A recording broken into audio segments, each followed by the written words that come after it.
So বাচ্চারা, তোমরা কেউ এবিসিডি পড়তে পারো? আজকে আমি তোমাদেরকে এবিসিডি পড়া শেখাবো। আচ্ছা বলো তো এরপরে কি হয়? ম্যাডাম এরপরে বি হয়। এরপরে বি হয়, ভেরি গুড। তোমরা কেউ বলতে পারবে বিয়ের পরে কি হয়? बहुत तेज हो रहा है। বলতে পারবে কেউ বিয়ের পরে কি হয়? ম্যাডাম বিয়ের পরে ফুলসজ্জা হয়।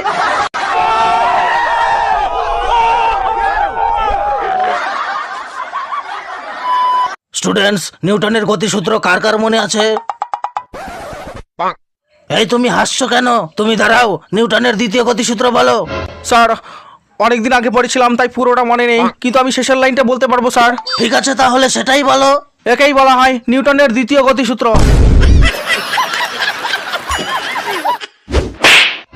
খুব হাসি পাচ্ছে তাই না?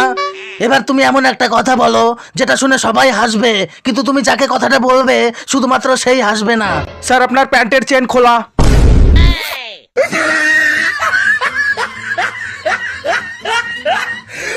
এই পেছনের বেঞ্চে কে ঘুমাচ্ছে? এই ফরিং ওঠ, ম্যাডাম ডাকছে। তুমি স্কুলে কিসের জন্য আসো? ম্যাডাম স্কুলে আসি শেখার জন্য। স্কুলে আসো শেখার জন্য, তাহলে ঘুমাচ্ছিলে কেন? কারণ ম্যাডাম শিখাজকে স্কুলে আসেনি। অল দ্য স্টুডেন্টস, আমাদের সবার পড়াশোনা শেখার কেন প্রয়োজন? যাতে আমরা শিক্ষিত হয়ে সমাজ ও দেশের উন্নতি করতে পারি। কারণ আমরা সবাই মানুষ, আমরা কেউ মূর্খ বা গাধা নই। এবার তোমাদের মধ্যে যার মনে হয় যে সে একটি মূর্খ বা গাধা, সে উঠে দাঁড়াও। ও, তাহলে তোমার মনে হয় যে তুমি একটি গাধা?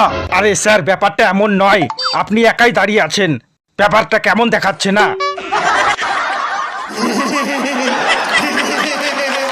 কালকে যে ভূগোল বই পড়ালাম মনে আছে তো? হ্যাঁ স্যার, আমার একটু একটু মনে আছে স্যার।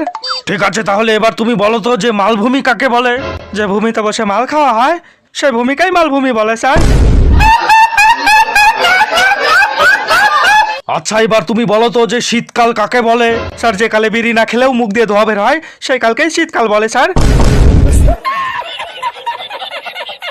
আচ্ছা বলো তো যে অ্যাসিড ও গ্যাস কিভাবে উৎপন্ন হয়? প্রথমে আপনি 4-5টা সিঙ্গারা খাবেন আর তার সাথে 250 ml জল খাবেন।